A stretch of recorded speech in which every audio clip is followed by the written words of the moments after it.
Hello everyone, welcome to my YouTube channel. আমার YouTube চ্যানেলে সবাইকে স্বাগতম। যারা এখনও পর্যন্ত আমার ইউটিউব চ্যানেলটিকে সাবস্ক্রাইব করোনি, অবশ্যই ইউটিউব চ্যানেলটিকে সাবস্ক্রাইব করবে। আজকের ভিডিওটি দেখার পর ভালো লেগে থাকলে অবশ্যই লাইক, কমেন্টস এবং বেশি বেশি করে শেয়ার করবে। আজকের আলোচনা উচ্চ মাধ্যমিক পরীক্ষা 2025 বাংলা বিষয়ে আলোচনা করব। বাংলার বিভিন্ন টিপস আজকে বলবো, মানে কিছু কায়দা কৌশল টেকনিক আজকে বলবো, কিভাবে তোমরা বাংলা পরীক্ষায় পড়াশোনা করলে ভালো রেজাল্ট করতে পারবে। বাংলায় কোন কোন কবিতা বা গদ্য থেকে প্রশ্ন এবার আসার সম্ভাবনা রয়েছে, সেগুলো আমি বিভিন্নভাবে তোমাদের বোঝানোর চেষ্টা করব। শুধুমাত্র যে সমস্ত ছাত্রছাত্রী এবছর 2025-এ উচ্চ মাধ্যমিক পরীক্ষা দেবে, অর্থাৎ এইচএস দেবে, এইচএস 2025 বেঙ্গলি পরীক্ষার লাস্ট মিনিট সাজেশন, শেষ মুহূর্তের সেরা সাজেশন নিয়ে আজকে আলোচনা করব।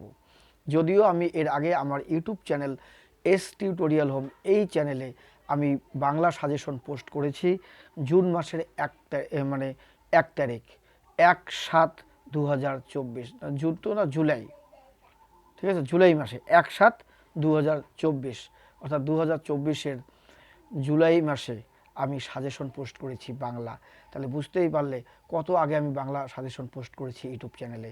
তারপরে তোমরা টেস্ট পরীক্ষা দিয়েছো, কিন্তু এখন আমি সেই সাজেশন থেকেই এমন কিছু প্রশ্ন তোমাদের কাটসাট করে শর্টকাট করে বলবো, যে প্রশ্নগুলো তোমাদের ফাইনাল পরীক্ষায় অ্যানুয়াল এক্সামে মার্চ মাসের 3 তারিখে যে পরীক্ষাটা দেবে, এই পরীক্ষায় আসার সম্ভাবনা রয়েছে। এবং সবার যাতে বাংলা ফার্স্ট ল্যাঙ্গুয়েজ পরীক্ষাটা ভালো হয়, সেই জন্যই আমি কিছু প্রশ্ন তোমাদের সামনে তুলে ধরবো। প্রশ্ন এমনকি কিছু কবিতা গদ্যের নামও আমি বলে দেবো, যে এগুলোর থেকে তোমরা বেশি করে পড়ে নাও, কাজে মানে এগুলোই কাজে লাগবে, পরীক্ষায় আসবে, কমন পাবে। ঠিক আছে, এখন অল্প পড়ে কিভাবে ভালো রেজাল্ট করবে, অল্প সময়ের মধ্যে পড়ে সিলেবাসটাকে কিভাবে রিভাইজ দিতে পারবে, অল্প পড়ে কিভাবে পরীক্ষায় লিখে ভালো রেজাল্ট করতে হবে, তার কিছু কৌশল আমি আজকে তোমাদের সামনে তুলে ধরবো। তাহলে শুনে নাও। তোমরা সবাই জানো যে সমস্ত ছাত্রছাত্রী 2025-এ উচ্চ মাধ্যমিক পরীক্ষা দেবে, কেননা তোমরা সবাই টেস্ট উত্তীর্ণ হয়েছো বলেই তোমরা অ্যানুয়াল পরীক্ষায় বসতে পারবে। এই কারণে বলছি, তোমরা সবাই সব সিলেবাস, কোশ্চেন প্যাটার্ন সব জানো। তারপরও আমি একটু স্মরণ করে দিচ্ছি আমার এই ভিডিওতে, যে বাংলায় এমসিকিউ 18টি, বাংলায় এসএকিউ 12টি, অর্থাৎ শুধুমাত্র বাংলায় শর্ট কোশ্চেন 30 নম্বর, এমসিকিউ 18, আর হচ্ছে শর্ট প্রশ্ন, যেটা শর্ট আনসার টাইপ কোশ্চেন, অতি সংক্ষিপ্ত প্রশ্ন হলো 12। 18 আর 12 যোগফল 30। 30 নম্বর হচ্ছে বাংলায় শর্ট কোশ্চেন, আর 50 নম্বর হচ্ছে বাংলায় ব্রড কোশ্চেন। 50 নম্বরের মধ্যে গদ্য থেকে 5 নম্বর, কবিতা থেকে 5 নম্বর, নাটক থেকে 5 নম্বর, আন্তর্জাতিক কবিতা ও ভারতীয় গল্প, এই দুটো থেকে যে কোনো একটা লিখলে 5 নম্বর। তারপরে আমার বাংলা থেকে 5 নম্বর, বাংলা ব্যাকরণ থেকে 5 নম্বর, সাহিত্যের ইতিহাস থেকে 5-এর দুটো, 5 দুগুণ 10, 10 নম্বর। বাংলা প্রবন্ধ রচনায় 10 নম্বর। তাহলে বাংলা প্রবন্ধ রচনায় 10, আর সাহিত্যের ইতিহাসে 10, ঠিক আছে, 20। আর সব কবিতা, গদ্য, নাটক থেকে 5 নম্বর করে, 5-এর একটা করে লিখতে হবে, ব্যাকরণ থেকে 5-এর একটা করে লিখতে হবে। শুধু এমসিকিউ 18 আর এসিকিউ 12। বাংলায় শর্ট কোশ্চেন 30, ব্রড কোশ্চেন 50, এই হলো 80। ঠিক আছে, এখন বলে দিচ্ছি কোন কবিতা গদ্য থেকে এবছর ভালো করে প্রশ্ন পড়বে। এবছর যারা উচ্চ মাধ্যমিক পরীক্ষায় বসবে, উচ্চ মাধ্যমিক পরীক্ষায় দেবে, যারা বাড়িতে রিভাইজের পর রিভাইজ দিচ্ছ, তাদের উদ্দেশ্যে বলছি, কোনো ভয় ভীতি নয়, কোনো ভয় পাবে না, ঘাবড়াবে না, তাড়াহুড়ো করবে না, মাথা গরম করবে না, ঠিক আছে, একদম পজিটিভ চিন্তা করবে, কনফিডেন্স লেভেলটাকে ঠিক রাখবে, নিজের প্রতি নিজের বিশ্বাস ঠিক রাখবে, আত্মবিশ্বাস ঠিক রাখবে, ঠিক আছে, পরীক্ষা ভালো হবে। আর নতুন করে কোনো কিছু পড়তে যাবে না, ঠিক আছে, যা পড়েছো সেগুলি রিভাইজ দাও। আমি যে কথাগুলো বলবো তোমরা মিলিয়ে নাও, এগুলোর থেকে বেশি করে পড়ছো কি না। ঠিক আছে, এবছর 2025 উচ্চ মাধ্যমিক পরীক্ষার বাংলা বিষয়ের যে টিপস আমি দিচ্ছি, লাস্ট মিনিট টিপস সাজেশন, সেটা হচ্ছে বাংলা 5 নম্বর গদ্যের জন্য তোমরা ভালো করে পড়বে ভারতবর্ষ। কি বলবে? 1 নম্বরে পড়বে ভারতবর্ষ।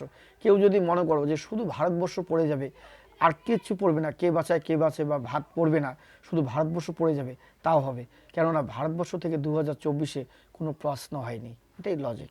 তাহলে এবছর কিন্তু ভারতবর্ষ থেকে প্রশ্ন আসার চান্সটা বেশি। কিন্তু যেহেতু একটা পড়লেই অনেকে বলে রিস্কি হয়ে যায়, সমস্যা হয়ে যায়, দেখা গেল ভারতবর্ষ থেকে এবার না দিয়ে আবার ওই কে বাঁচে আর ভারত থেকে প্রশ্ন হতে পারে, এমনও অনেকে মন্তব্য করে। তাই বলছি 1 নম্বরে তোমরা বারবার জোর গলায় আমি বলতে পারি, 1 নম্বর তোমরা ভালো করে গদ্য থেকে 5 নম্বরের ভারতবর্ষ থেকে পড়বে, ভারতবর্ষ আর আর পড়বে ভারতবর্ষ আর পড়বে তোমরা কে বাঁচায় কে বাঁচায়, আর কিচ্ছু পড়তে হবে না। ভারতবর্ষ আর কে বাঁচায় কে বাঁচায় এই দুটো পড়ো, এই দুটো থেকে কমন পাবে। তোমার তো কমন পড়তে হবে একটা, ভারতবর্ষ আর কে বাঁচায় পড়ো, কমন পেয়ে যাবে। ঠিক আছে, গ্যারান্টি। ভারতবর্ষ এবং কে বাঁচায় থেকে 5-এর প্রশ্ন। এখন বলতে পারো 5-এর কোন প্রশ্ন?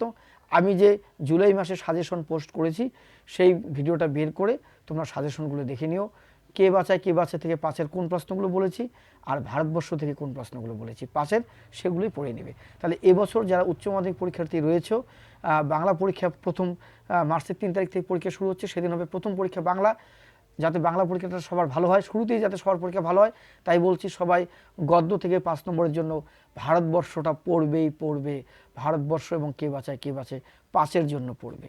ঠিক আছে, এরপরে কবিতাও থেকে দুটো পড়বে 5-এর জন্য, রূপ নারায়ণের কুলে আর শিকার, আর কিছু পড়তে হবে না। রূপ নারায়ণের কুলে আর শিকার এই দুটো পড়ো, দুটো থেকে কমন পেয়ে যাবে, এটাই লজিক। কি বললাম? বাংলা গদ্য থেকে পড়বে ভারতবর্ষ আর কে বাঁচায় প্রশ্নের মান 5, 5-এর জন্য কে বাঁচায় ভারতবর্ষ থেকে ভালো করে পড়বে। আর কবিতা থেকে 5 নম্বরের জন্য তো একটা লিখতে হবে, তোমরা দুটো কবিতা থেকে 5 নম্বরে পড়ে নেবে, রূপ নারায়ণের কুলে এবং শিকার। রূপ নারায়ণের কুলে এবং শিকার দুটো পড়ো, দুটো থেকে 5 নম্বরের একটা হলেও কমন পাবে, গ্যারান্টি।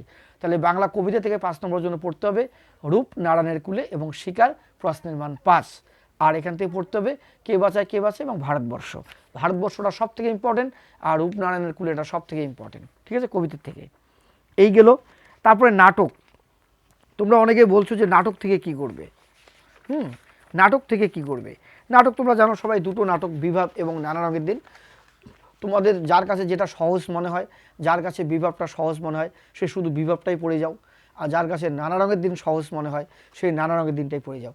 দুটো পড়ার দরকার হবে না, যে কোনো একটা নাটক থেকে কিছু গুরুত্বপূর্ণ প্রশ্ন, যে প্রশ্নটা 2024-এ এসছে ওই প্রশ্নটা বাদ দিয়ে বাকি প্রশ্নগুলো পড়ে নাও। ক্লিয়ার? যাদের কাছে বিভাব সহজ তারা বিভাব পড়বে, আর যারা নানা রঙের দিনটা ভালো বুঝতে পেরেছো তারা নানা রঙের দিনটাই পড়বে। নানা রঙের দিন এবং বিভাব যে কোনো একটা ভালো করে পড়ে যাবে।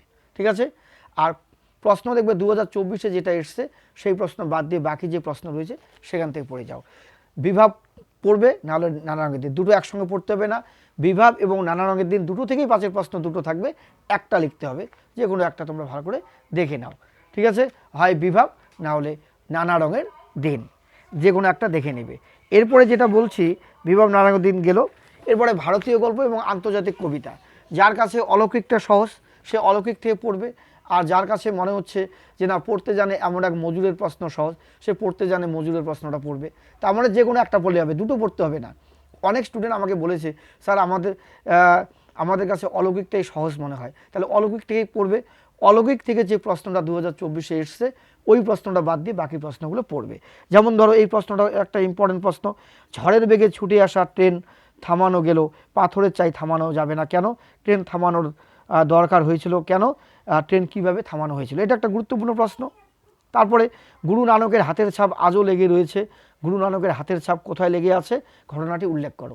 এই দুটো কিন্তু ইম্পর্টেন্ট প্রশ্ন। ঠিক আছে, এই ধরনের প্রশ্ন অলৌকিক থেকে পড়বে।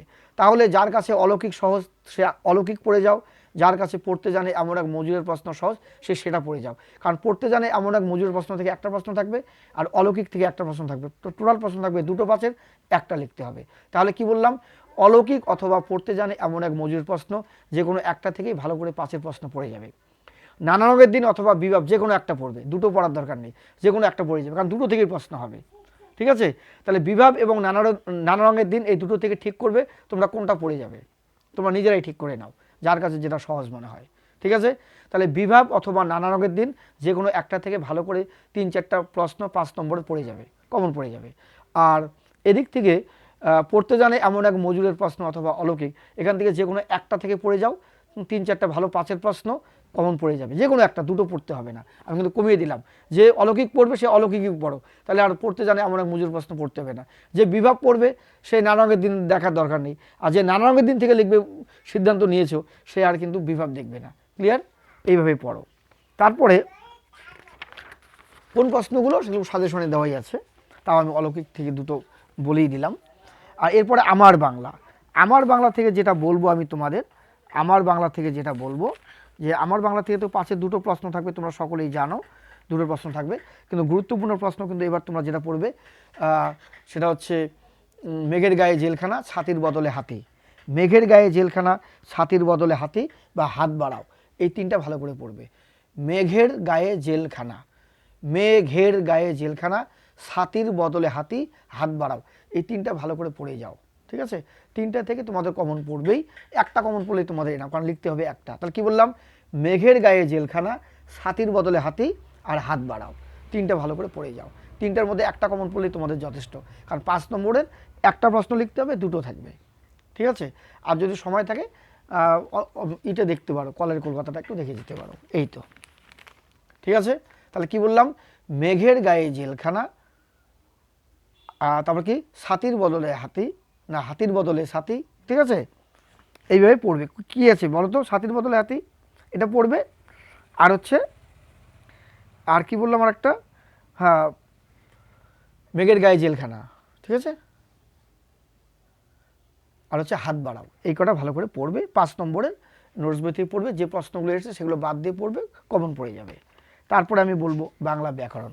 বাংলা ব্যাকরণের জন্য তোমরা 2টো অধ্যায় ভালো করে পড়তে পারো, এক হচ্ছে বাক্যতত্ত্ব আর একটা হচ্ছে ধ্বনিতত্ত্ব। কি বললাম, বাক্যতত্ত্ব আর ধ্বনিতত্ত্ব, 2টো পড়ো, 2টো থেকে একটা কমন পাবেই।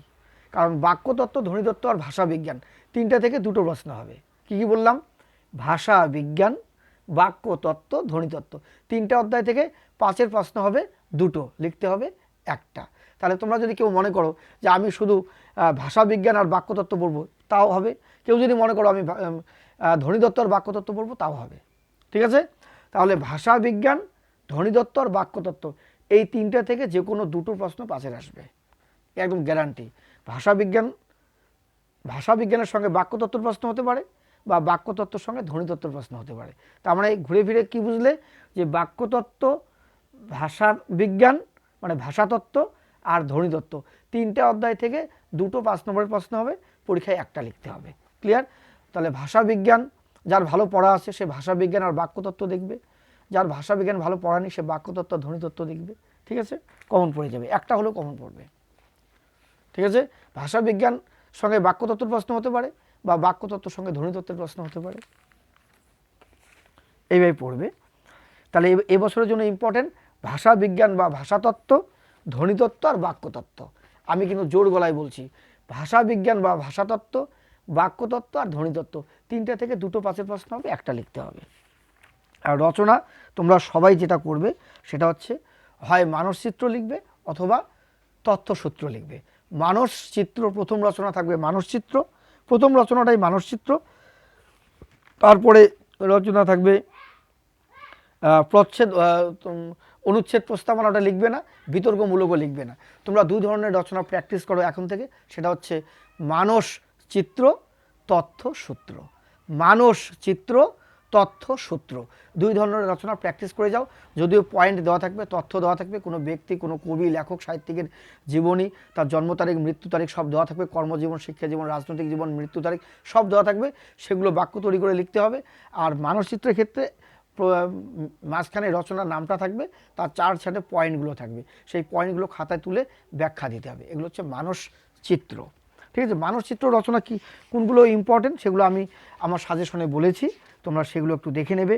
মানসচিত্র যেমন বিজ্ঞাপন ও দৈনন্দিন জীবন, বিশ্ব উষ্ণায়ন, তারপরে ভ্রমণের মূল্য, ইন্টারনেট ও আধুনিক জীবন, শিক্ষা বিস্তারে গণমাধ্যমের ভূমিকা, বাংলা ঋতু বৈচিত্র্য, বাংলার উৎসব, সৌজন্য শিষ্টাচার, বন্যপ্রাণী সংরক্ষণ, বন্যপ্রাণী সংরক্ষণ, উন্নয়ন বনাম পরিবেশ ও আমরা, হ্যাঁ, শিক্ষায় শিক্ষায় চরিত্র গঠনে খেলাধুলা, এগুলো, হ্যাঁ, আধুনিক প্রযুক্তি ও আমরা, বিজ্ঞান সাধনায় ভারত, বা বিজ্ঞানের জয়যাত্রা, আধুনিক জীবনের সংবাদপত্রের ভূমিকা, এই ধরনের পড়বে মানসচিত্র থেকে। আর তথ্যসূত্র থেকে জীবন, যে কোনো জীবনী পড়তে হবে, তো কোনো লেখক, সাহিত্যিক, কবির জীবনী, কোনো বিপ্লবী, দেশপ্রেমিকের জীবনী, এইরকম।